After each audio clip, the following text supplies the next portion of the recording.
Hindi ko inakalang ang buhay ko na minsan kong itinuring na sirang pelikula ay magiging isang kwentong makakapagbigay ng pag-asa sa iba. Sa loob ng 5 taon, tinaha ko ang landas ng pagiging ina. Nagpagaling mula sa sakit at pinilit na kalimutan ng lalaking minsan kong minahal ng buo. Ako po si Raya at ito ang aking kwento. Anak, hayaan mo na lang siya ha. Huwag ka nang makikipag-away ulit ng ganun. Sinubukan ni Raya ng ngumiti habang pinupunasan ang basang pisngi ng anak niyang si Lucas na medyo napaaway kanina sa klase. Baka may pinagdadaanan lang din yung kaklase mo, anak. Ano ba talagang nangyari?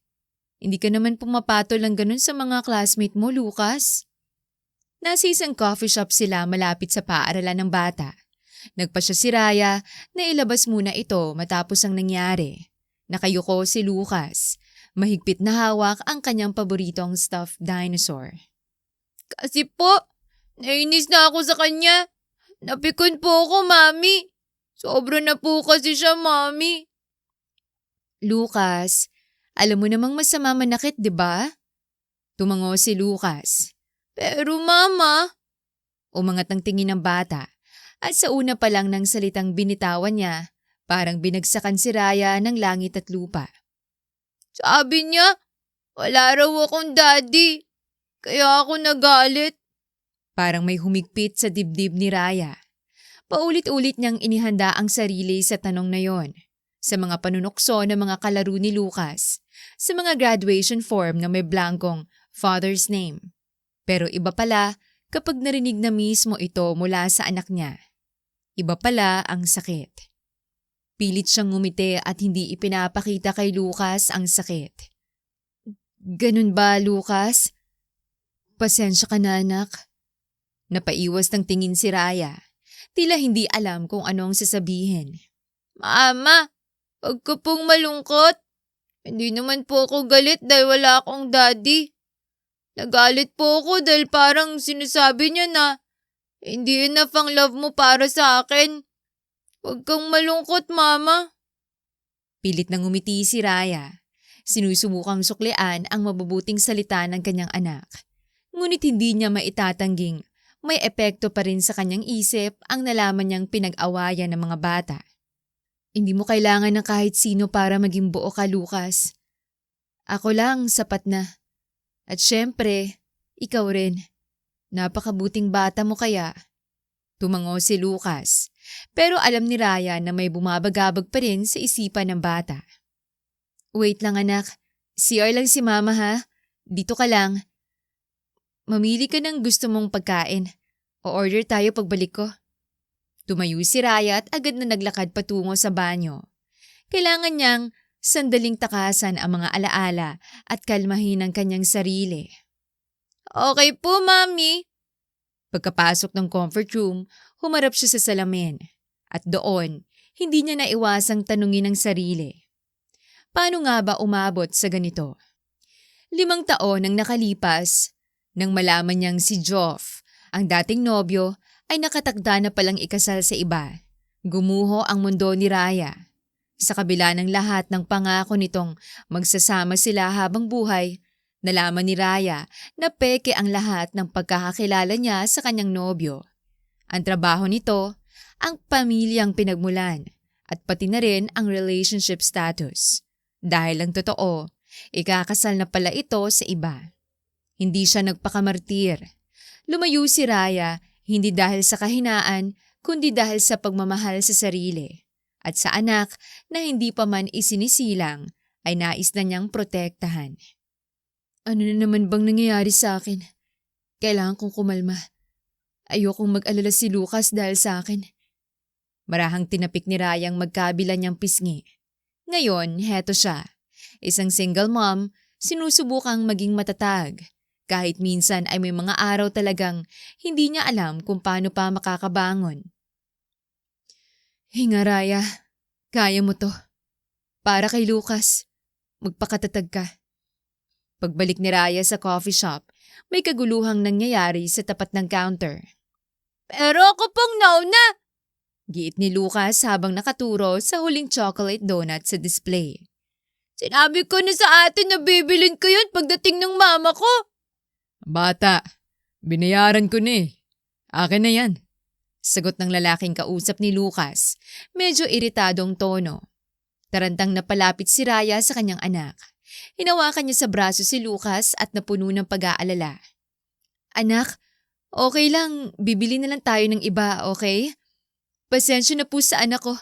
Pasensya na talaga. At doon napatigil si Raya. Ang lalaking kausap ni Lucas. Ang lalaking may pamilyar na tindig. Malamlam pero matalim ang mata. At kilay na kunot sa ines. Ikaw ba yan, Joff? Nanlaki ang mata ng lalaki nang masilayan niya ang mukha ni Raya. Raya? Tumigil ang mundo sa pagitan nila. Wala nang ingay sa paligid. Tanging titig at katahimikan lang ang nag-uusap. Ilang ulit na nagpapalit-palit ang tingin ni Joff sa pagitan nila Raya at Lucas. Raya! Raya, sandali! Huwag mo na kami sundan, pwede ba? Raya, kailangan natin mag-usap. Nagpatuloy lamang si Raya sa paglalakad habang hawak niya ang kamay ni Lucas at naglalakad palabas sa coffee shop. Mama, sino po siya? Tsaka saan po tayo pupunta? Takang tanong ni Lucas. Wala anak, uwi na lang tayo. Huwag mo nang pansinin yung sumusunod sa atin. Ako na kakausap sa kanya. Hindi na muling nagtanong si Lucas ngunit bakas ang pagkalito sa mukha ng bata. Agad na binuksan ni Raya ang kanyang kotse at ipinasok si Lucas sa loob. Dito ka lang Lucas, okay? Huwag kang lalabas hanggat di ko sinasabi. Babalik agad ako, okay? Pero mami... Tipid na ngumiti lamang si Raya bilang sagot. Dahil doon, hindi na nagpumilit pa si Lucas na sumama o lumabas sa kotse. Okay po, mama. Pagkasara ng pinto, muling narinig ni Raya ang boses ng taong minsan niyang minahal at tinalikuran. Raya, sandali lang. Pwede ba tayong mag-usap? Pagbigyan mo naman ako. Tumigil si Raya. Bahagyang lumingon. At sa unang pagkakataon matapos ang 5 taon, hinarap niya si Joff. Hindi lang bilang dating kasintahan, kundi bilang ina ng batang pilit niyang inilalayo rito. Wala na tayong dapat pag-usapan, Joff. At kahit kailan, huwag mong lalapitan ng anak ko. Anak natin, Raya. Raya, hindi mo ko hinahayaang magpaliwanag nun. Hanggang ngayon ba naman? Huli na ang lahat, Joff. 5 taon kang wala. 5 taon kong itinaguyod ang anak ko ng mag-isa. Hindi mo na kailangan pang sumingit sa buhay niya. At bakit parang kasalanan ko pa? Ikaw itong nagsinungaling sa akin, di ba? Ikaw itong may fiancé. Habang buong akala ko, ako lang babae sa buhay mo. Hinanap kita, Raya. Hinanap kita nang halos mabaliw ako. Alam mo ba kung gaano ko nagsisi na hinayaan ko makaalis ka lang ng... Hindi na siya pinatapos ni Raya. Tumalikod ang dalaga, binuksan ang pinto ng kotse at muling nilingon si Joff sa huling pagkakataon. Ang dating lalaking mahal niya, ngayon estranghero na lang sa paningin niya. Kung talagang minahal mo ko, huwag mo na ulit guluhin ang buhay ko. Isinara ni Raya ang pinto ng walang pag-aalinlangan. Sa loob ng sasakyan, tiningnan siya ni Lucas. Ngumiti siya, kahit gustong-gusto niyang maiyak. Mama, uwi na tayo. Inaway ka po ba niya, Mama? Hindi, anak. Tara, uwi na tayo. Doon na lang tayo order ng makakain. Ipinaandar ni Raya ang kotse paalis. At si Joff, naiwan sa gilid ng kalsada. Tulala, tahimik at muling iniwan ng babaeng minsan niyang sinaktan at ng anak na hindi niya man lang nakilala. Okay, anak. Huwag kalimutang punasan ang pawis mo kapag naglalaro, ha? Makulimlim ang ulap nang dumating si Raya sa isang malaking building na pagtatrabahuan niya simula sa araw na yon. Kausap niya si Lucas sa cellphone habang inaayos ang laylayan ng kanyang blouse. Opa, Mama! Pinaprepare na po ni Yayang uniform ko. Sagot ni Lucas mula sa kabilang linya na medyo paos pa ang boses dala ng antok. Yung baon mo nasa lunchbox, ha? Kumain ka ng marami. Kapag may nangyari, sabihin mo agad kay teacher ha. Opo, Mama. Wag na po kayong mag-worry. Big boy na po ako. Napangiti si Raya. Mahal na mahal kita, anak. Mahal din kita, Mama. Good luck po. Pagkababa ng tawag, dahan-dahang napabuntong hininga si Raya. Pinilit niyang ituwid ang sarili. Bahagyang pinisil ang palad at ngumiti sa salamin sa pinto ng opisina. Kaya ko to. Para kay Lucas. Bago pa man makapasok, mabilis siyang huminga ng malalim. Magiging isa si Raya sa PR department ng isang malaking kumpanya. Isang bagong simula, bagong trabaho, bagong pagkakataon. Isa itong high-profile company at kahit pa may kaba, excited siya. Sabi nga ng HR, may short welcome orientation siya ngayon. Personal daw, sa opisina ng CEO. Lahat ba ng bagong empleyado, personal na ino-orient ng CEO? Grabe, ang sipag niya naman kung ganun. Ang sipag siguro ng magiging boss namin.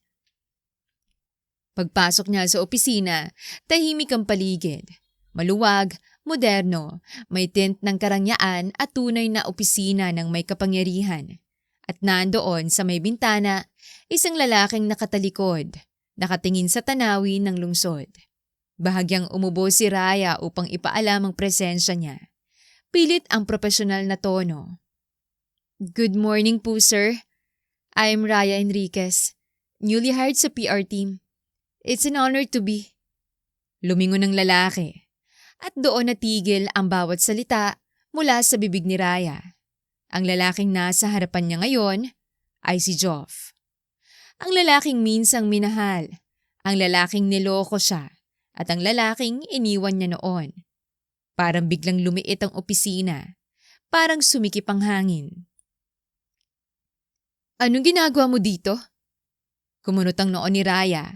Agad na nagbagong timpla ng kanyang muka. Si Mr. Torres ang hinahanap ko. Isang tipid ng ngiti ang iginawad ni Joff. Nakatayo na ang hinahanap mo sa harapan mo. Anong? Ikaw si Mr. Torres? Ikaw ang CEO ng kumpanya? Tumango si Joff at ngumiti. Welcome to the team, Raya. I am Joff Torres, the CEO of this company. In short, your superior, your boss. Hindi nakasagot si Raya, nanatiling bahagyang awang sa kanyang bibig. Hindi niya alam ng isang bagay na inakala niyang simula ng bagong buhay, ang siya palang magbabalik sa kanya sa nakaraan. Tahimik sa loob ng opisina, maliban sa mga tipak ng keyboard at hina ng mga paang naglalakad sa carpeted flooring. Nasa isang cubicle si Raya. Halatang bagong lipat pa lang dahil kalahati ng gamit lang ang nakaayos. May ilang folder sa gilid at isang maliit na larawan nila ni Lucas sa tabi ng monitor. Sinadya niya bang i-hire ako? Imposibleng hindi niya nabasa ang pangalan ko sa application process. May binabalak ba siyang gawin? Hawak ni Raya ang isang ballpen. Pilit na inaayos ang atensyon sa screen.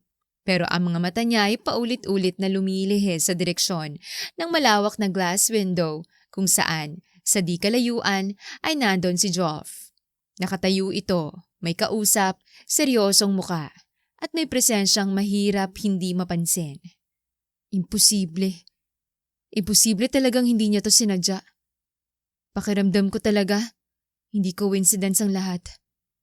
Nagtagpo ang mga mata nila. Parang biglang tumigil ang oras. Para siyang nahuli sa isang bagay na ayaw niyang amining gusto rin niyang makita. Mabilis na umiwas ng tingin si Raya at pinilit na abalahin ang sarili sa pagbubuklat ng folder. Focus, Raya. Hindi ka nagtatrabaho dito para isipin pang nakaraan. Huminga ng malalim si Raya, ngunit hindi niya inaasahan ang sunod na mangyayari. Raya, pwede ba kitang mastorbo? Napalingon siya sa boses. Nakatayo si Joff na ngayon ay ilang pulgada na lang ang layo sa kanya. Agad na napabalikwa si Raya. Sir, ano pong atin? Bahagyang natawa si Joff. Kalma lang. Hindi kita ginugulo dahil lang trip ko. No need to worry. Kailangan ko lang ng tulong mo. Pwede ka ba? Napakurap si Raya. Assistance? Opo. Ano pong kailangan niyo, sir? Regarding our upcoming event, may importanteng role ang PR. Kailangan ko ng isa mula sa team na mag-a-assist with coordination, media response, and branding preparations. Kinausap ko ang head nyo at ikaw ang nirekomenda. Po? Kasi simula ko lang po ngayon. Napaiwas na lamang si Raya ng tingin. Then, dahil siguro sa past experience mo. Come on, alam ko magaling ka doon, Raya. Hindi agad nakasagot si Raya. Pakiramdam niya, nalulunod siya sa gitna ng sariling cubicle. Pero hindi siya pwedeng umatras. Okay, sir. I'll handle it. Tumango si Joff at walang dagdag na salita. Tumalikod ito at nagsimulang lumakad palayo. Habang papalayong naglalakad si Joff, hindi na napigilan ni Raya ang mapahinga ng malalim. Ano nga bang pinasok niya? Ang trabaho na sana'y bagong simula, ngayon nagiging laban ng damdaming pinipigilan at nakaraang pilit binabaon. Ngunit biglang huminto si Joff ilang metro mula sa kanya. Lumingon ito. Raya, hindi ka ba susunod? Napatingala si Raya, natigilan at tila nagulat. Opo? Let's go. Kailangan ko ipakita sa yung layout ng venue. Wala na siyang magawa. Bahagyang kinagat ni Raya ang kanyang labi. Pinulot ang folder at sumunod kay Joff. Bitbit ang lakas ng loob na kahit kailan ay hindi naging madaling i-maintain kapag si Joff ang kaharap. Matapos ang ilang minutong biyahe, tumigil ang sasakyan sa harap ng isang eleganteng events hall sa may Taguig. Tahimik si Raya sa buong biyahe. Nakatingin sa labas ng bintana habang si Joff ay abala sa pag-aayos ng ilang documents sa kanyang tablet. Pero kahit walang salita, damang tensyon sa loob ng kotse. Andito na tayo. Nabagot ka ba sa biyahe? Hindi naman, sir. Pagkapasok sa venue, sinalubong sila ng event coordinator. Matika si Joff habang nagpapaliwanag tungkol sa branding materials, press coverage at guest list. Si Raya naman, bagamat tahimik ay nagsusulat ng notes. Ilang minuto pa, nagpaalam ang coordinator para kumuha ng sample layout sa opisina ng hall. Naiwan silang dalawa sa gitna ng malawak at tahimik na function room. Ang ganda ng lugar na to, no? Alam mo bang ang daming kinakasal dito, Raya? Sarkastikong napasinghal si Raya at hindi sumagot. Hindi ka ba masaya para sa kanila? Bakit bigla kang natawa? Masaya naman. Pero may naalala lang akong tao na nangako ng kasal sa 2 babae. Mataas ang kisame, maaliwalas. Walang ibang ingay kundi ang konting pag-ugong ng aircon at ang kabog ng dibdib ni Raya na parang umaalingaw-ngaw sa tahimik na espasyo. Raya, believe me, hindi ko ginustong itago yun sa'yo habang buhay. Mga magulang kong may gusto sa kanya. Ayoko. Ikaw ang gusto kong pakasalan nun. Pero hindi ko alam kung paano mo nalaman. Naunahan ako. I was going to explain everything. Napaiwas ng tingin si Raya. Pero hindi pa rin mababagong katotohanan na nagsinungaling ka sa akin. Hindi lang tungkol sa fiancé mo, kundi sa buong pagkatao mo, Joff. Hindi mo sinabi sa akin na ganito ka. Isang CEO na masyadong mataas kumpara sa isang katulad ko. Yun ang dahilan kung bakit natakot akong sabihin sa'yo, Raya. Dahil alam kong maninibago ka. I mean, lahat ng pinagsamahan natin. Yung mga hirap na pinagdaanan natin. Alam mo, Joff, ginawa mo lang naman akong takas sa buhay mo na puno ng expectations ng iba, right? Sinubukan mong tumakas sa dati mong buhay at ako ang ginamit mo. Nagpanggap kang galing sa malayong probinsya. Ang dami nating pagkakatulad nun kaya madali akong nahulog sa'yo. Pero ngayon, hindi ko na alam kung alin ang totoo at kasinungalingan sa'yo. Raya, si Lucas. Agad na naging seryosong mukha ni Raya nang mabanggit ang pangalan ng kanilang anak. Hindi na dapat natin yan pinag-uusapan, Joff. Sinabi ko na sa'yo noon pa man. Ayokong ma-involve ka ulit sa buhay ko. Lalo na sa buhay ng anak ko. Agad na nabuong lungkot sa mukha ni Joff. Hindi niya alam kung anong sasabihin. kung pipilitin pa ba niyang sabihin ang saloobin niya o hayaan na si Raya sa desisyon nito. Anak ko rin siya, Raya. Kaya kong bumawi sa inyo. Papatunayan ko na pinagsisisihan kong nangyari nun. Magtrabaho na po tayo, sir. Natigilan si Joff at pinanood na lamang si Raya na maglakad paalis. Tumango si Joff. Hindi na pinilit pa ang dalaga. Pagka-uwi mula sa venue inspection, tahimik si Joff habang binabaybay ang daan patungo sa ancestral house ng kanyang pamilya. Pagkapasok niya sa sala, naroon agad ang kanyang ama na si Simon. Matikas pa rin sa kabila ng edad. Palaging nakasuot ng mamahaling polo at may tinig na hindi kailanman pwedeng baliwalain. May nabalitaan ako. Panimula ng matanda habang binababang hawak na brandy. Si Raya raw ay nagtatrabaho na sa kumpanya natin. Napahinto si Joff. Hindi niya inaasahan na ganun kabilis ang pagkalat ng balita. O baka hindi lang talaga ligtas sa mata ng ama ang kahit anong detalye sa kanilang negosyo. Ngunit hindi niya rin inasahang maaalala nitong pangalan ni Raya. Wala talagang lihim na hindi mo alam, no? Lahat talaga ng tungkol sa buhay ko. Pinakikialaman mo, Papa. Joff, alam mong walang nangyayari sa kumpanya na hindi ko nalalaman. Malamig na tugon ni Don Simon. At lalo na kung tungkol sa mga bagay na minsan nang muntik sumira sa plano ng pamilyang to. Lumapit si Joff. Tinanggal ang coat niya at inilapag sa gilid upang kumuha rin ng alak. Sa nakaraan na po yun, Papa. Profesional ang relasyon namin ngayon. Bahagyang umiwas ng tingin si Joff.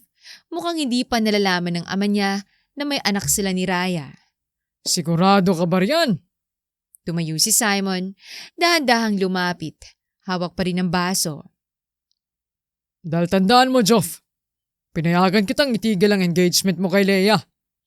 Hinayaan kitang gawin ang gusto mo 5 years ago. Kahit pinahiya mo ang pamilya natin sa kanila. Bumigat ang dibdib ni Joff. Muli na namang nabubuksan ng sugat na pilit na niyang nilimot. Dahil kung hindi siya naging duwag at mas maagang itinigil ang engagement na setup lang ng kanyang mga magulang, baka masaya pa silang magkasama ni Raya hanggang ngayon. Pero kung uulitin mong pagkakamaling yon, kung susubukan mo uling talikuran ang responsibilidad mo para lang sundan ng isang babae, pananagutan mo ang lahat. Hindi ko hayaang masirang pangalan natin. Lalo na kung dahil na naman kay Raya. Wala akong balak na gawin yan. Tama.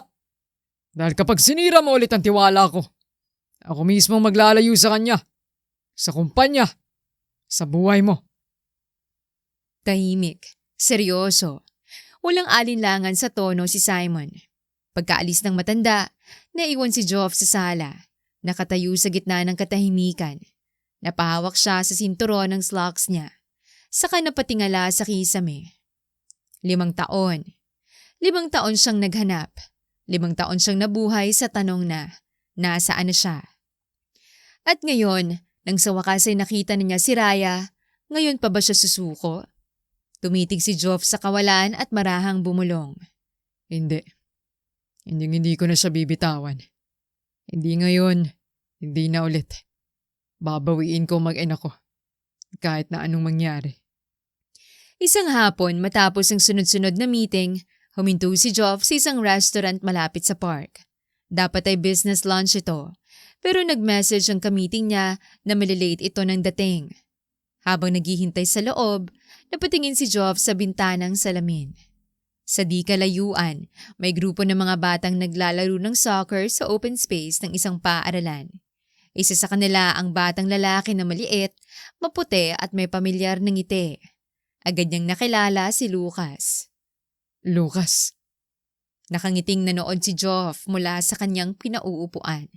Gusto niyang lumapit kay Lucas at kausapin ito. Ngunit alam niyang hindi matutuwa si Raya kapag nalaman nitong lumapit siya kay Lucas. Sa sitwasyon ni Joff, pakiramdam niya, wala pa siyang karapatang lumapit kay Lucas bilang ama nito at kailangan muna niyang paghirapan yon. Ngunit ilang sandali pa, nadapa si Lucas at agad na napalakad palayo sa field. Hawak ang nasugat nitong tuhod. Dahil doon, walang alinlangan na tumayo si Joff at lumabas. Ay, Lucas. Mukhang nasugatan ka. Gusto sana kitang tulungan kung okay lang sa'yo. Okay lang bang lumapit ako? Napatingin si Lucas. Medyo nagulat pero agad ngumiti. Ikaw yung kuya sa coffee shop! Yung mga agaw ng donut! Napangiti si Joff at bahagyang natawa. Oo, at gusto kong humingi ng paumanhin sa inaasal ko nun. Hindi na dapat ako nakipag-agawan. Sorry, Lucas. Tumango si Lucas at ngumiti. Okay lang po. Ang malaga, na-realize niyo pong mistake niyo. Turo po ni Mama sa akin na mag-forgive pag sincere ang tao. Napangiti si Joff. Sana nga balang araw, maramdaman din ni Raya ang sinseridad niya at mapatawa din siya nito. Babawi na lang ako sa'yo. Gusto mo ba ng ice cream? Ilang minuto pa, nasa tabi na sila ng isang ice cream stall. Si Lucas ay may hawak na chocolate cone, habang si Joff naman ay nililinis ang sugat ng bata. Ilang sandali pa, tinakpan niya ito ng maliit na band-aid na binili niya sa convenience store. Paano niya po nakilalang mami ko? Mukhang magkakilala po kasi kayo eh. Napahinto si Joff at huminga ng malalim. Dati kaming magkakilala. Bati na po ba kayo? Nag-away po kasi kayo last time. Kita ko. Saad ni Lucas at muling nilantakan ang kanyang ice cream. Okay naman kami, Lucas. Huwag ka mag-alala. Huwag mong isipin masyado ang mga problema ng matatanda. Focus ka lang na magsaya at sulitin ang pagiging bata. Napangiti si Lucas kay Joff. Para ka pong daddy ko. Sana po may daddy po ako na katulad niyo. Laging to the rescue. Saad ni Lucas sabay tawa. Hindi agad nakareact si Joff. Pinigilan niyang nag-uumapaw na damdamin matapos marinig ang sinabi ni Lucas. Salamat, Lucas. Pero may isang bagay sana kong hihilingin sa'yo. Ano po yon? Secret lang natin to, ha? Huwag mo munang sabihin kay mama mo na nagkita tayo ngayon. Tumaas ang kilay ni Lucas. Secret mission po ba? Magkikita po ba ulit tayo? Natawa si Joff. Oo naman. Pinky promise? Bahagyang natigil si Joff nang iabot ni Lucas ang kanyang pinky finger. Pinky promise. Sagot ni Joff at ipinagsiklop ang kanilang mga daliri bago bumalik sa bench na inuupuan nila. Sa bench, pinunasan ni Joff ang bibig ni Lucas at pinainom ito ng tubig. Ngunit ilang sandali pa, napalingon si Joff. Mula sa malayo, nakita niya ang pamilyar na kotse ni Raya. Lucas, andyan ang mami mo. Yung promise natin, ha? Apa, di ko po sasabihin kay mami. Promise? Mabilis na kumilo si Joff. Tumalikod siya at nagtago sa gilid ng malapit na poste. Imbis na tuluyang umalis, nanatili siya doon at piniling panoorin ang mag-ina. Anak, okay ka na ba? Yung tuhod mo, masakit ba? Lilinisin ni Mommy, okay? Teka. Mukhang may naglinis na ng sugat mo. Ngumiti lamang si Lucas at muling uminom ng tubig mula sa kanyang tumbler. Napangiti rin si Raya sa pag-aakalang baka tinulungan si Lucas ng guro nito. Okay lang po ako ngayon, Mama. Ano gusto mong kainin for dinner, anak? Gusto mo bang dumaan tayo sa mall ngayon? Talaga po, Mami? Wala ka na pong work? Tumango si Raya at natawa. Oo, sa sobrang kaba ko kanina nakiusap agad ako na umuwi muna. Tatapusin ko ang task ko bukas. Napangiti si Lucas. Tila excited habang nag-iisip kung anong gusto niyang gawin. Gusto ko pang panoorin yung bagong movie sa sine, Mami. Yung Dragons. Natawa si Raya sa kaniyakap ang kanyang anak. Oo naman, panonoorin natin yon. Basta't huwag kang iiyak pag natakot ka, ha? No! Hindi na po ko iiyak, Mami. I'm a big boy. Mula sa kanyang pwesto, si Joff ay nanatiling tahimik. May ngiti sa labi. Kahit may lungkot sa mata. Hindi pa ngayon. Pero balang araw. Balang araw. Nagpatuloy sa pagtatrabaho si Raya at Joff ng magkasama. Ilang beses na pinilit ni Raya na maging profesional at panindigan ng kanyang galit. Ngunit minsan, nararamdaman niya sa kanyang puso na may puwang pa si Joff doon. Gayunpaman, dahil sa takot na muli sa dating naranasan, laging pinipili ni Raya na makinig sa kanyang isip at hindi sa kanyang puso. Ang daming tao. Napalingon si Raya sa kanyang likod. Ngayon ang araw ng malaking event na ilang linggo rin nilang pinaghandaan. Nanigas si Raya sa kanyang kinatatayuan nang makita niya kung gaano kagwapo si Joff sa suot nitong gray suit. Bagay na bagay sa yung suit mo. Ang ganda mo ngayong gabi. Napaiwas ng tingin si Raya. Don't flatter me, Mr. CEO. Baka isipin ng mga tao, may paborito ka. Hindi ko naman itatanggi kung tatanungin nila ako. Bumilis ang tibok ng puso ni Raya, hindi dahil sa lalim ng titig at sa kakayahan ni Joff na dalhin siya pabalik sa damdaming pinipilit niyang kalimutan. Muna na ako. May check pa ako. Raya, Natigil si Raya nang hawakan siya ni Joff sa braso. pwede mo ba akong pakinggan? Pwede ba tayong mag-usap? Gusto ko lang na sabihin lahat ng gusto kong sabihin. At kung pagkatapos noon, hindi ko pa rin mababagong isip mo, then akong kusang lalayo sa'yo. Hindi agad na nakasagot si Raya. Kitang-kita niya ang sinseridad sa mga mata ni Joff. Hindi niya maitatangging may epekto ito sa kanya. Sige, bibigyan kita ng pagkakataon. Pero hindi muna ngayon. Kailangan muna nating matapos tong event. Bahagyang ngumiti si Raya. Ang mga sinabi niya ay nagdulot naman ng gaan ng loob kay Joff. Sige, muna na ako. Naglakad palayo si Raya, ngunit nagtago lamang siya sa isang sulok ng event hall. Habang nagmamasid mula sa buffet table, nakita ni Raya si Joff na tahimik na nakatayo sa tabi ng wine counter. Tama bang desisyon ko? Paano kung tuluyan na naman akong bumigay? Napahinga ng malalim si Raya. Kailangan kong gawin to. Baka ito na ang paraan para maayos namin ng lahat. Kahit para na lang kay Lucas. Napatitig muli si Raya kay Joff.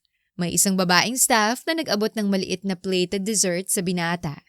Mukhang creme cake na may powder sprinkle sa ibabaw. Tinanggap ni Joff. Hindi masyadong tinitigan at kumagat siya.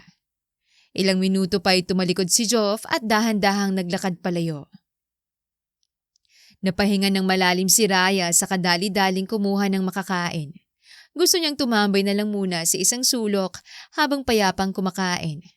Pagod siya sa buong araw na paghahanda. Nang makita ni Raya ang parehong cake na kinain ni Joff, naintriga din siyang kumuha ng isang serving. Kinagat niya ito at biglang lumawak ang kanyang mga mata. Teka! May manito ah. Nalaglag ang kutsarita sa kanyang plato. Alam na alam niyang may allergy si Joff sa mani. Agad na tumakbo si Raya. Hindi na alintana ang mga taong nakatingin, ang mga kasamahan sa trabaho o ang mga tingin ng bisita. Sa isip niya, iisa lang ang mahalaga. Saan ka nagpunta? Joff? Excuse me, nakita mo ba si Sir Joff? Pumasok siya sa hallway. Tiningnan ang mga corridor. Tinanong ang mga staff, ngunit wala siyang sagot na nakuha. Hanggang, Parang nakita ko po si Sir kanina na dumaan dito. Hindi ko lang po sigurado kung saan siya pumasok. agad na naglakad si Raya paalis. Pagdating niya sa storage room, bahagyang nakabukas pa ang pinto. Pag-akyat ng ilaw, tumambad sa kanya ang katawan ni Joff. Nakahiga sa sahig, pawis na pawis, namumula ang balat at hirap huminga. Joff! Agad siyang lumuhod sa tabi nito. Nanginginig ang kamay niya habang tinitipa ang kanyang cellphone upang tumawag ng ambulansya. Joff, makinig ka sa akin, okay? Kaya mo to. Napahawak si Raya sa kamay ni Joff na mas lalo pang uminit. Joff! Joff! Stay with me. Papunta na ditong driver mo at ang ambulansya. Please. May luha na sa gilid ng mata ni Raya habang si Joff ay pilit inilalaban ang bawat paghinga. Dahan-dahang bumukas sa mga mata ni Joff. Puting kisame, banayad na ilaw. Amoy ng antiseptic. Nasa ospital na siya. May bigat sa kanyang dibdib. Parang pinagdaanan ng bagyo ang katawan niya. Pero sa kabila ng lahat ng yon, may isang bagay ang mas bumigla sa kanya. May isang tao sa gilid ng kanyang kama na natutulog habang hawak ang kamay niya. Raya? Nagising si Raya at agad na nanlaki ang mata nang makitang gising na si Joff. Mabilis niyang binawi ang kanyang kamay mula sa binata. Mabutit, gising ka na. Salamat sa pagligtas sa akin. Kung hindi ka dumating, baka wala na ako ngayon. Hindi agad na nakasagot si Raya. Ilang beses siyang nag-alinlangan bago muling nagsalita. Mag-iingat ka sa susunod. Hindi mo alam kung anong pwedeng mangyari. Tulad na lang ng nangyari sa event. Mag-iingat ka dahil pwede mo ikamatay ang allergic reactions mo sa mani. Napangiti si Joff. Noon pa man, si Raya lang ang taong nag-aalala at nagmamahal sa kanya ng walang kapalit. Pwede ba kitang kausapin? Tungkol sa nangyari noon. Pwede ba ngayon na tayo mag-usap, Raya? Napahinto si Raya. Hindi siya lumingon agad. Isang beses lang, Joff. At sana, wala nang kasinungalingan sa pagkakataong to. Humugot ng malalim na hininga si Joff at ngumiti. Inabot niya ang kamay ni Raya at marahang hinawakan ito. Yung engagement ko kay Leia 5 years ago, hindi ko yun ginusto. Plano yun ng mga magulang ko. Matagal na nila akong gustong ipakasal sa kanya dahil mayaman, may koneksyon, at yun daw ang nararapat para sa akin. Napalunok si Raya pero tahimik lang siya. Ayoko talaga. Ayoko mabuhay sa pagdidikta ng ama ko. Palagi na lang siyang may kontrol sa lahat, pati sa puso ko. Tapos ipinadala nila ako sa Bukidnon para sa business trip. Doon kita unang nakita. Suot mo pa yung maluwag mong stripe na damit. May hawak kang pineapple juice. At tumatawa ka sa corny na joke ng tindera para lang makahingi ng tawad. Bahagyang ngumiti si Joff. Tinitigan niya ang mga mata ni Raya. Ang totoo, doon pa lang, nabago mo na ang mundo ko. Hindi pa rin umimik si Raya. Pero napansin ni Joff ang bahagyang paggalaw ng kanyang labi. Pilit kinikimkim ang emosyon. Naisip ko agad noon na gusto kitang makilala. Pero natakot akong sabihin kung sino talaga ako dahil lahat ng tao sa paligid ko, palaging may ibang motibo. Gusto kong mahalin mo ako bilang ako at hindi dahil sa apelidong dala ko. Pero habang lumalalim ang nararamdaman ko sa'yo, lalo kong nahirapan. Kaya sinubukan kong aminin sa tatay kong lahat. Sinabi kong mahal kita at ayoko na kay Leia, na plano na nating magpakasal. Hindi na napigilan ni Raya ang tahimik na pag-iyak. Habang nagkukwento si Joff, unti-unti niya ring naaalala ang lahat ng mga masasaya at mapanakit nilang alaala ng binata. Tuluyang nagalit si Papa sa akin. Sabi niya kukunin niya lahat sa akin. Ang kumpanya, pera, pangalan. Pero sabi ko wala akong pakialam. Nalaman niyang hindi ako matitinag sa ganung paraan kaya gumawa siya ng ibang daan para mapaghiwalay tayo. Pinuntahan ka ng isang babae, di ba? Tumango si Raya at mahina. Oo, sinabi niyang engaged ka. Pinakita niya sa akin lahat ng ebidensya tungkol sa pagkatao mo. Napahigpit ang kamao ni Joff. Maniwala ka man o hindi, Raya. Plano kong sabihin ang totoo. Pero gusto ko sana, bago ko gawin yon, naayos ko na ang lahat sa pamilya ko. Para wala ka nang poproblemahin dahil ayokong masangkot ka pa. Pero, ibang nangyari. Nagalit ka sa akin dahil naunahan akong magsabi ng totoo. Joff, natakot ako nun. Nung nalaman ko kung sino ka talaga at nakita ko kung anong kayang gawin ng babaeng yun. Natakot ako. Pero mas higit pa doon ang takot ko na magkita pa ulit tayo at hindi na kita kilalanin bilang Joff na kilala ko. Dahil all those times, binuo mo ang kwento natin sa kasinungalingan. Totoong pagmamahal ko sa'yo, Raya. Handa ako isugal ang kahit ano para sa'yo. Natahimik si Raya at tahimik na umiyak. Hinahanap kita, Raya. Hindi ako tumigil na hanapin ka dahil gusto kong maayos ang lahat. At nung nakita kong nag-apply ka sa kumpanya ko, hindi ko may paliwanag ang naramdaman ko nun. Hindi ko lang inaasahan na may kilala ko ang anak natin sa hindi inaasahang paraan. Mabigat ang hangin sa pagitan nila. Puno ng mga tanong na matagal nang walang sagot. Mga sugat na ngayon muling binubuksan. Tumingin siya sa mga mata ni Raya. Patawad. Nasaktan ka dahil sa akin, Raya. Pero mahal pa rin kita. Napapikit si Raya at napayuko. Alam niya sa kanyang puso kung anong sagot niya sa mga salitang yon. Napangiti si Joff at bahagyang naluha. Niyakap niya ng mahigpit si Raya. Hindi na ako aalis. Hindi ko na kayo pakakawalan. Hindi ko na gagawin uling maling nagawa ko nun. Doon, sa gitna ng katahimikan, hindi alam ni Raya kung anong dapat maramdaman. Takot, galit, pangungulila. Pero isang bagay lang ang malinaw. Handa na uli siyang sumugal. Masaya ang gabi. Ang dating tahimik at simpleng bahay ni Raya at Lucas ay napuno ng halakhak at ingay ng laruan. Sa sala, habol-habol ni Lucas si Joff habang bitbit ang isang lumang superhero cape. Timing ka na naman po! Hindi ka pwedeng makaligtas sa Super Lucas! Sigaw ng bata habang tumatalon sa sofa. Nagpatianod si Joff sa laro. Nagkunwaring tinamaan ng super punch ni Lucas at bumagsak sa sahig na parang talunang kontrabida. Ay! Aray! Natalo ko ni Super Lucas. Natawa si Raya habang pinapanood silang dalawa mula sa kusina. May hawak siyang sandok. Nangingiti habang tahimik na pinapanood ang dalawang mahal niya sa buhay. Iba ang liwanag sa mata niya. Isang liwanag na matagal niyang hindi naramdaman. Maya-maya, napatingin si Joff sa kanya. Tahimik.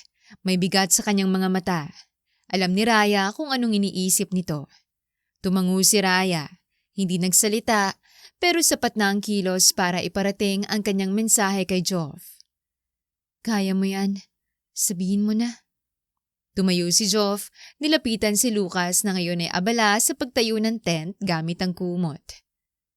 Lucas. Napatingin ang bata sa kanya. May ngiting hindi agad nawala sa labi. May sasabihin ako sa'yo. Importante to. Umupo si Lucas sa tabi niya. Ano po yun, Tito Joff? Saglit na natahimik si Joff. Ramdam niya ang kaba. Hindi niya alam kung paano uumpisahan. Pero naroon si Raya sa kusina. Tahimik pa rin nakatingin sa kanila. Pinapalakas ang loob niya sa pamamagitan ng kanyang presensya. Lucas, alam mo bang matagal na kitang gustong makilala? Talaga po? Paano niyo po ako nakilala? Tanong ng bata, tila naguguluhan. Oo, kasi ako ang tatay mo, Lucas. Sandaling natigilan si Lucas. Tumingin ito kay Joff. Tapos sa kanyang mama, na mahina namang tumango at lumapit. Akong papa mo, anak. Dahan-dahang napuno ng luha ang mata ni Lucas. Hindi dahil sa lungkot, kundi sa labis na saya. Inakap niya si Joff ng mahigpit. Talaga po? May papa na ako? Umiiyak ngunit nakangiting tanong ni Lucas. Talagang totoo, anak. At sorry kung ngayon lang ako dumating. Ayokong mawala ka ulit, Papa. Hindi na napigilan ni Raya ang luhang dumaloy sa pisngi niya. Lumapit siya at niyakap ang dalawa. Ang lalaking minsang sinumpa niyang limutin at ang batang dahilan ng kanyang lakas araw-araw. Chef Lucas, ready ka na ba sa ating Ultimate Pancake Challenge? Ready, Captain Pancake! Sigaw ng 6 na taong gulang na si Lucas. Nakakostume ng lumang puting t-shirt na nilagyan ng sariling logo gamit ang pentel pen at may maliit na frying pan na halos hindi niya mahawakan ng maayos. Nakatayo sila sa gitna ng kusina. Tila isang eksenang parang galing sa isang cooking show. Pero sa totoo lang, halos magiba ng kusina sa gulo ng mag-ama. Si Raya, tahimik lang na nakaupo at naghihiwa ng mga prutas habang hindi maalis-alis ang ngiti sa kanyang labi. Guys, sigurado ba kayong may makakain tayo mamaya? Hindi harin at sirup lang? Parang mas maraming natapon kaysa sa naluto niyo Nagtawanan ng mag-ama, ngunit hindi nagpadala sa biro ni Raya. Siyempre mama, master chef si Papa. Saad ni Lucas, natahimik saglit, napatingin kay Joff at ngumiti. Napatingin si Joff kay Raya. Hindi niya masabi kung masaya ba siya o natatakot sa bilis ng loob ni Lucas sa kanya. Pero mas nanaigang tuwa dahil sa tagal ng panahon, ngayon lang ulit siya nakaramdam ng ganitong klaseng saya. Yung simpleng almusal pero may kasamang yakap, tawa at mga planong walang kasiguruhan pero punong-puno ng pag-asa. Okay, Chef Lucas. Time to flip the pancake. Pero tandaan mo ang golden rule. Walang pancake sa kisame. Roger that! Isabay flip ni Lucas sa pancake gamit ang maliit na spatula. Tumilapon ito sa gilid ng kalan. Oops! Napakamot ito sa ulo.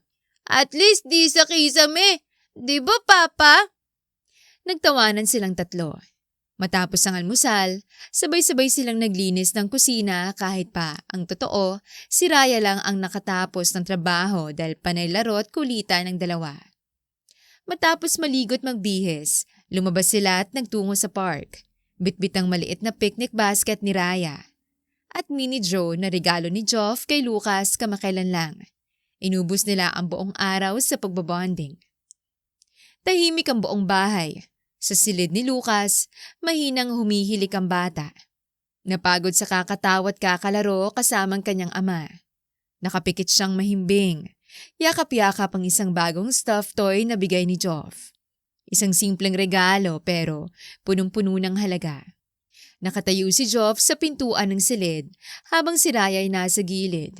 Pinagmamasdan ng kanilang anak. Tahimik lang silang dalawa. Raya, maraming salamat. Napangiti si Raya at napalingon kay Joff. Hindi mo kailangang magpasalamat sa akin, Joff. Obligasyon natin to bilang mga magulang. Ang pasayahin ng anak natin. Ilang sandaling natahimik ang paligid. Napalingon si Joff kay Raya na tila may gustong sabihin. Raya, gusto ko sanang makausap ka sa labas. Sa balkonahe, kung pwede. Tumango si Raya. Sige. Pagkalabas nila ng kwarto, sabay silang bumaba sa sala. Dahan-dahan, dahil ayaw nilang gambalain ang payapang gabi. Lumabas sila sa balkonahe kung saan malamig ang hangin at malinaw ang langit. Kumikinang ang mga bituin, tila nakikisali sa kanilang kwento. Sandali silang napatitig sa madilim na kalangitan na puno ng bituin. Ganito rin ang langit nung unang gabi ko sa bukid nun. Nung nagkakilala tayo. Talaga? Oo. Tahimik, maganda, payapa. Pakiramdam ko malaya ako. Napailing si Raya, napangiti kahit pilit ng pigilan.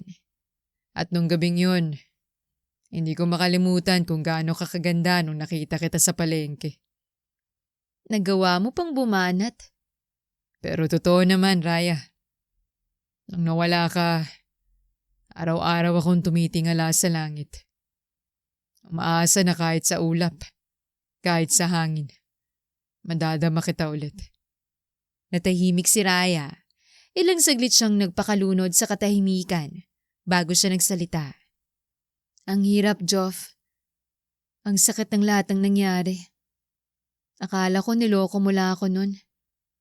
Akala ko isa lang ako sa mga laruan ng isang lalaking may ibang mundo. Ang dami kong tanong. Ang dami kong naipong galit. Tumango si Joff. Mariing pinipigil ang emosyon dahil naiintindihan niya si Raya. Alam ko. Kaya hindi ako nagmamadali, Raya. Hindi ko na iniisip kung kailan mo ako mapapatawad. Basta ang alam ko lang noon, gusto kitang hanapin. Gusto kong mahanap ka at ayusin ang lahat. At ngayong nandito na tayo. Ayoko nang sayangin ng kahit isang segundo. Hinawakan ni Joff ang barandilya ng balkonahe. Pinipigilan ng sarili na lapitan si Raya. Raya, gusto kitang ligawan ulit. Gusto kong bumawi. Hindi lang bilang ama ni Lucas, kundi bilang lalaking minahal ka noon at hanggang ngayon. Walang nagbago sa nararamdaman ko sa'yo, Raya. At alam kong hindi ito magbabago kahit ano pang pagsubok ang dumating. Hindi nakasagot agad si Raya. Nakatingin lang siya kay Joff. Kitang-kita sa kanyang mata ang mga emosyong pinipigilan niyang bitawan sa loob ng 5 taon. Pero imbes na magsalita, lumapit siya kay Joff. Walang salitaan, walang paliwanag.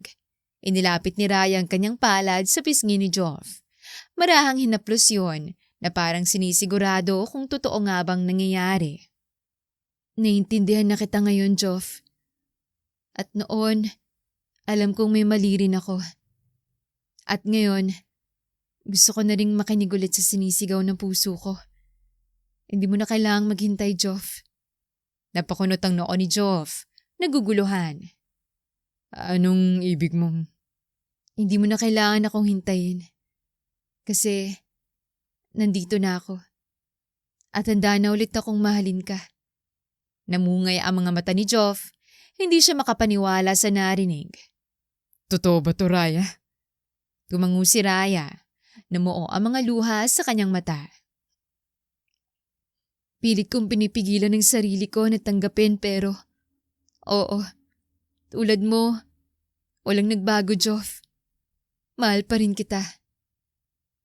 At doon, sa ilalim ng mga bituin, sa gitna ng malamig na hangin ng gabi, muling nagtagpo ang kanilang mga labi.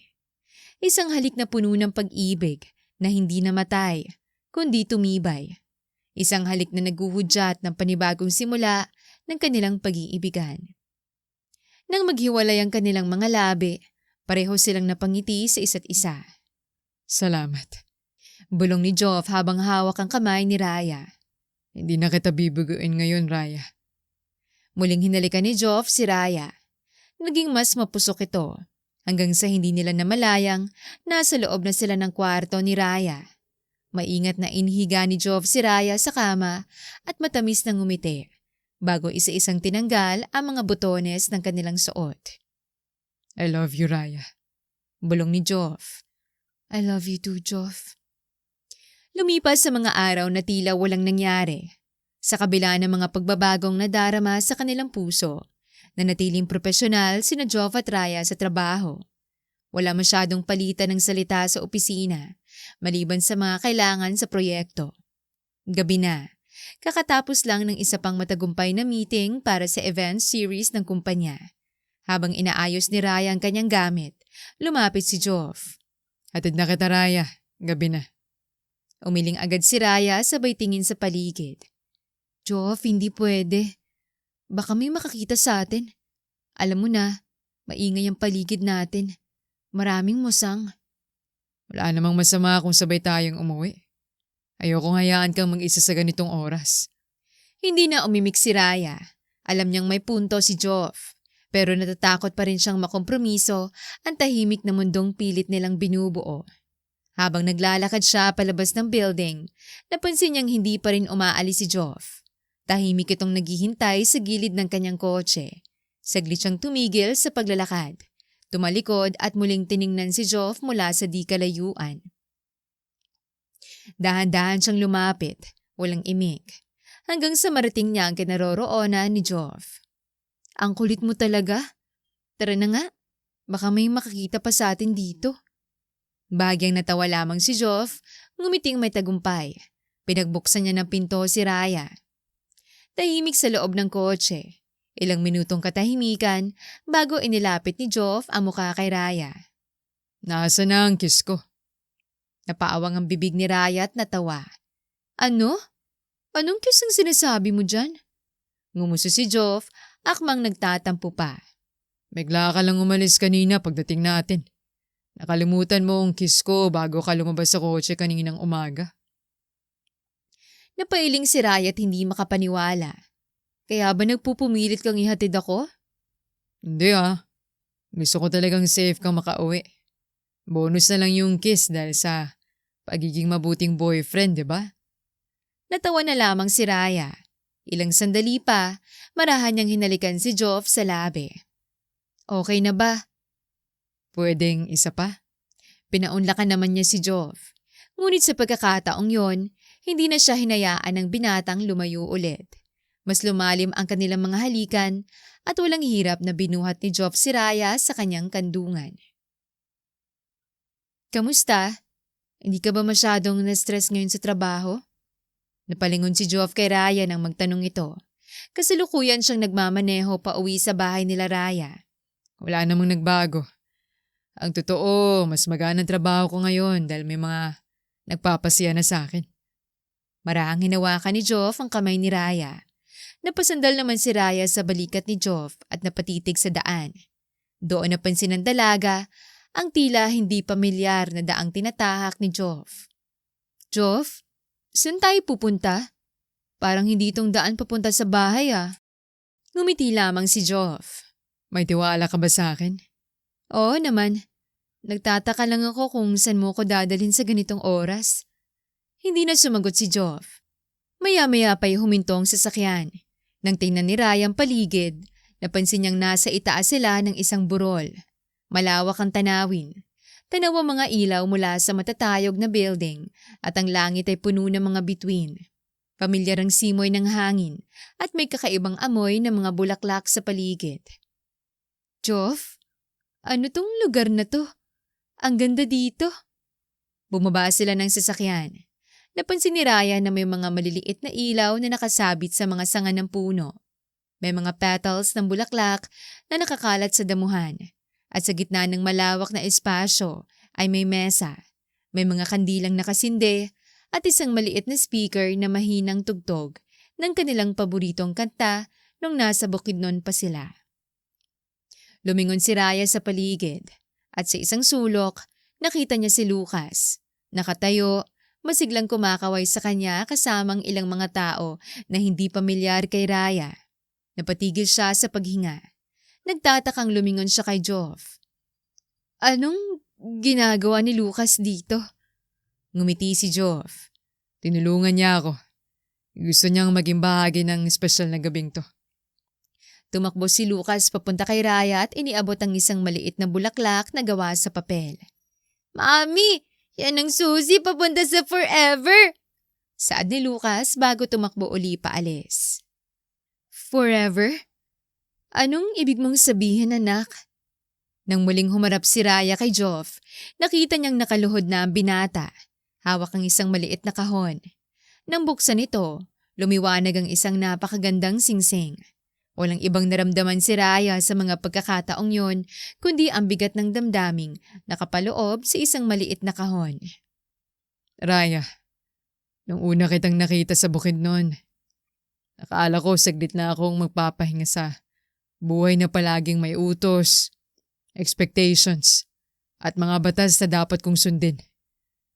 Pero nung nakilala kita, doon ko lang napagtanto kung gaano kalalim ang kulang sa buhay ko.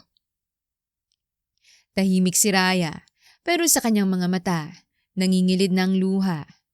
Ito mga nakaraang buwan na magkasama tayo. Wala ko ibang naramdaman kundi ang saya. At gabi-gabi kong pinagpapasalamat na muli tayong pinagtagpo ng tadhana. Kinuha ni Joff ang kamay ni Raya na natiling nakaluhod. Ngayong nandito na ako. Wala na akong tinatago. Wala nang ibang plano kundi ang makasama ka. At si Lucas.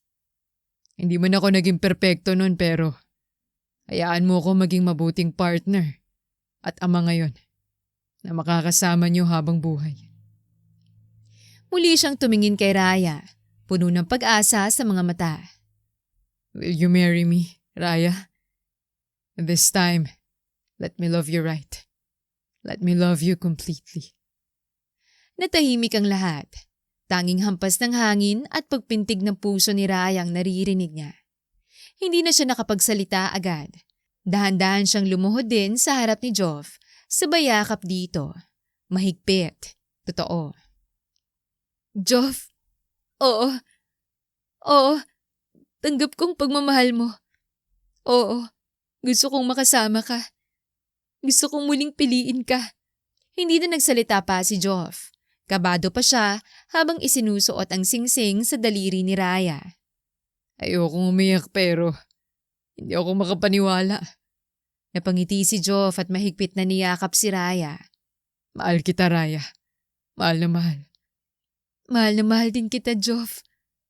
Yay! Congratulations, Mama at Papa! Tumakbo si Lucas patungo sa kanila at dumalo sa kanilang pagyayakapan. Napapikit na lamang si Raya habang dinadama ang mapayapang gabing yon. Isa sa mga naging pinakamasayang gabi ng kanyang buhay.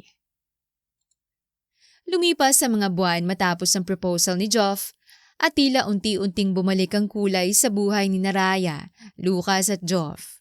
Maaliwalas ang bawat umaga. Puno ng tawanan, mga yakap at munting sandali ng katahimikan na dati sabik silang matikman. Sa trabaho, naging maayos pa rin ang kanilang ugnayan. Sa bahay, mas naging totoo, mas naging payapa. Ngunit tulad ng lahat ng masayang yugto, hindi ito dumaan ng walang kailangang isuko. May mga bagay na kailangang bitawan upang makapagsimula. Isa na roon ang marangyang buhay na kinalikihan ni Joff. Joff! Sandali lang! Sandali! Tahimik ang paligid ng malaking mansyon. Ang sinag ng araw ay unti-unting sumisilip mula sa bintana. Sa paanan ng hagdan, si Joff ay nakasuot ng simpleng polo at pantalon. Katabi niya ang isang maleta. Mula sa itaas ng hagdan ay marahang bumaba si Simon. Ang kanyang ama. Wala sa mukha nitong galit, kundi isang uri ng lungkot na bihira nitong ipakita. Tumigil siya ilang hakbang mula sa anak. Sigurado ka na bang? Aalis ka na. Tanong nito. Mahina ang tinig, tila nagpipigil. Joff, alam kong marami akong pagkukulang at kami ni Jasmine. Pero hindi kailangang umabot sa ganito. Tayo na lang ang meron ng isa't isa. Ibig kong sabihin, ikaw na lang ang meron ako. Humarap si Joff sa kanya. May ngiting banayad sa labi. Hindi galit at walang mapait. Puno lamang ito ng pag-unawa. Hindi naman ako tuluyang aalis sa tabi mo, Dad. Kailangan ko lang bumalik sa buhay na iniwan ko. Sa mga taong gusto kong pagtuunan ng pansin bagong kahit na ano. Sa pamilya kong nawala ng 5 taon. Dahil sa mga desisyong hindi ko rin naman lubos na pinili. Napayuko si Simon. Pinipigilan ang sariling emosyon. Ilang segundong katahimikan ang lumipas bago muling nagsalita si Joff. Alam ko, hindi madaling tanggapin to. Pero hindi ko na kayang ipagpalit ang katahimikan ng puso ko. Para lang sa mga bagay na hindi ko naman hiniling. Ang gusto ko lang, makasalo sila sa pagkainan. Araw-araw, gabi-gabi. Ang makitang ngiti ng mag-ina ko. Ang masigurong nasa tabi nila ako, ano man ang mangyayari. At Papa, kakasal na rin ako. Sana dumalo ka. Tumingin siya sa mata ng kanyang ama. Mas malambing ngayon, mas may pag-asa. Sana balang araw, maisipan mong sumama sa amin. Hindi bilang isang negosyante, hindi bilang tao na may pangalang kailangang ingatan, kundi bilang ama, bilang lolo ni Lucas, bilang tao na marunong magmahal ng walang hinihinging kapalit. Napakurap si Simon. Tila may gustong sabihin, ngunit hindi mailabas. Imbis na salita, isang marahang tangong kanyang binigay. Lumapit si Joff at sa unang pagkakataon sa mahabang panahon, sila'y nagyakap. Hindi mahigpit, pero sapat upang maramdaman nilang hindi pa ito ang dulo. Lumakad si Joff palabas ng pinto. Sumakay siya sa kotse, binuksan ang bintana at sa huling sulyap ay muling ngumiti sa amang nakatayo pa rin sa may pintuan. Sa puso ni Joff, tapos na ang isang yugto at nagsisimula na ang panibago. Isang buhay na hindi batay sa gusto ng iba, kundi sa tibok ng kanyang puso. Isang buhay kasama sina Raya at Lucas. Isang tahanang may pagmamahal. Raya, ilang taon kitang hinanap. Ilang gabing dumaan ikaw lang laman ng dasal ko. Sa tagal ng panahon, akala ko hindi na tayo magkikita. Pero kahit na sa lahat ng pagsubok, ang puso ko, ikaw lang tinuturo. Bahagyang bumagsak ang mga luha ni Raya habang nakikinig. Hindi man kita ito dahil sa belo na kanyang suot, Ngunit kitang-kita niya ang mga mata ni Joff na punong-puno ng pagmamahal habang ibinibigkas nito ang kanyang wedding vow sa harap ng lahat ng saksi sa kanilang kasal.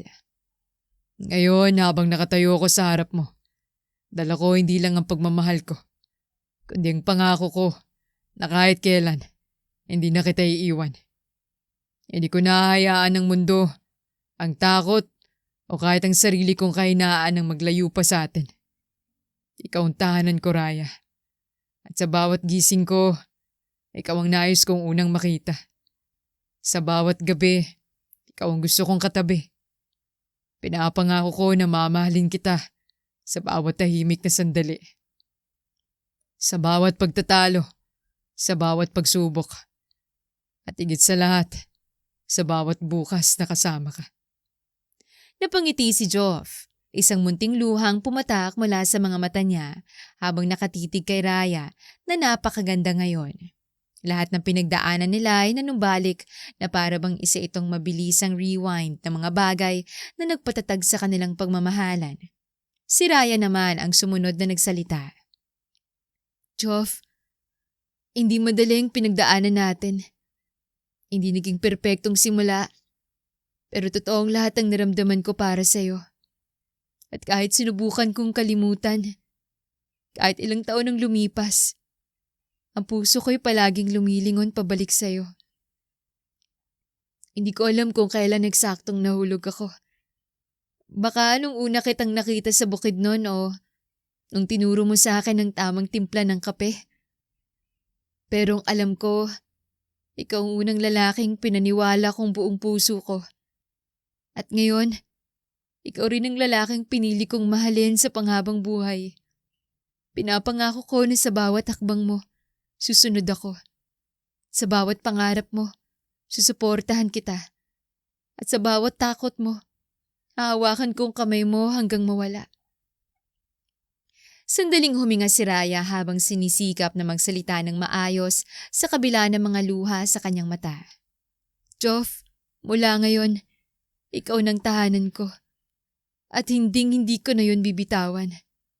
Pagkatapos ng kanilang panunumpa, tahimik ang lahat. Hanggang sa pumalakpak ang mga bisita at sabay-sabay na humiyaw. You may now kiss the bride. Wika ng pare. At sa unang beses bilang mag-asawa, naglapat ang kanilang mga labi sa ilalim ng liwanag ng araw. Matapos ang lahat ng pinagdaanan, tahimik at payapang buhay, ang naging kapalit ng dating sakit.